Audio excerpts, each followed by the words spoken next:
Hey there everyone, this is Matt for Creative. Today we are testing out the DJI Pocket Osmo, the Osmo Pocket, and we are here in Dumbo.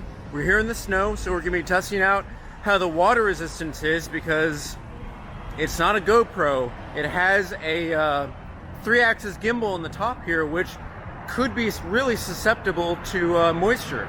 So if this thing survives, I'll be very happy. Right now, face tracking is on, and it seems to be doing a good job. I installed the latest firmware update, so the audio should be better. But I'm going to give you a peek at where exactly we are right now. That is the Brooklyn Bridge, or no, that's the Manhattan Bridge in front of us. We're in Dumbo, and I am going to be going to the middle of the street. See what kind of images we can get.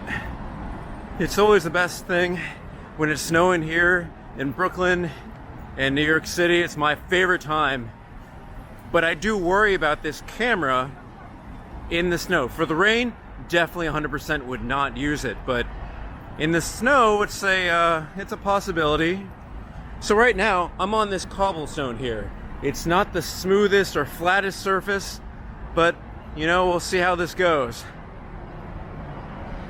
And so far, all the mechanisms seem good. It can still flip, it can still face track. So that's all right. How's the sound? Do you see the flakes of snow? Do you see anything? Kind of curious to see about that. And here we are. This is the iconic view of the Manhattan Bridge. It's so easy to go back and forth. I normally use a DSLR doing these kind of things, and it's kind of a hassle flipping it back and forth, but this, I have it in one hand with the case flopping around on its little lanyard, and it's doing a great job.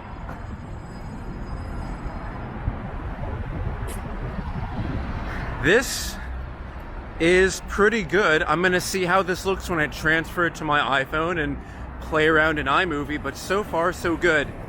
Let me know if you have any questions. Let me see if there's anything else I can think of. I'm using touchscreen gloves, and they seem to be fine because you can do some panning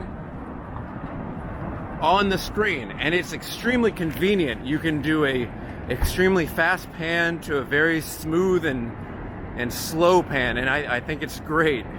But this is what we came for here. I've tried the video in my room with poor lighting. I've tried it with really professional lighting. I have been a really big fan of this. So that's it. Let me know what you think. Don't forget to like and subscribe, and I will see you guys next time. See ya.